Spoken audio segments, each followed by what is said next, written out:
Here's Jinx waiting eagerly for this month's book chat. I hope the rest of you wait as eagerly as he does. January means a new year and new cozy mysteries. Penguin's Berkley Prime Crime and Obsidian offers 11 new selections for a new year. Reality shows aren't always what they're cracked up to be, as Audrey Bloom discovers in Beverly Allen's For Whom the Bluebell Tolls. Audrey creates bouquets for brides, and her dazzling creations are to be featured in a wedding reality show. But one of the hosts is found dead, and all the evidence points to Audrey's ex. Now Audrey needs to weed out the real killer. Harlow Jane Cassidy needs a little magic to find a killer in Melissa Bourbon's A Seamless Murder. Any garment Harlow stitches together has the power to grant the deepest desire of whomever wears it.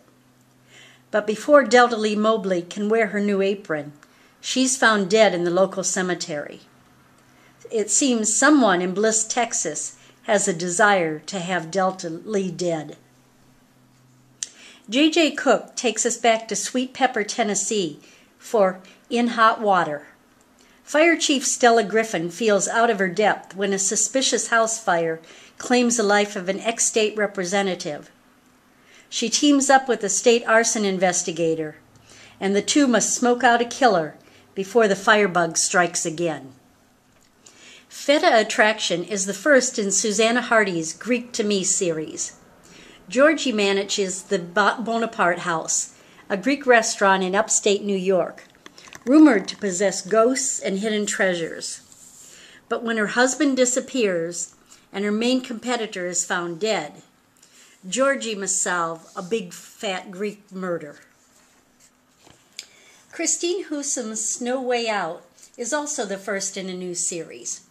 Curio shop manager Cameron Brooks thought she'd seen every kind of snow globe, until she sees one depicting a crime scene.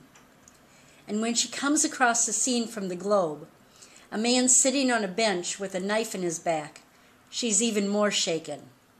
Now, she's determined to find the killer before someone else gets iced. All the President's Menus marks the return of award-winning author Julie Heisey and the White House chef Olivia Paris. When a tour of the White House kitchen by a group of foreign chefs ends in murder, it's Ollie herself who finds herself in the soup. Sue Ann Jafarian brings back the ghost of Granny Apples in Ghost in the Guacamole. Sisters Lucinda and Ricardo are feuding over the family business and turn to medium Emma Whitecastle for help. What does their deceased father want? But the ghost of Felix Ricardo reveals his death wasn't an accident.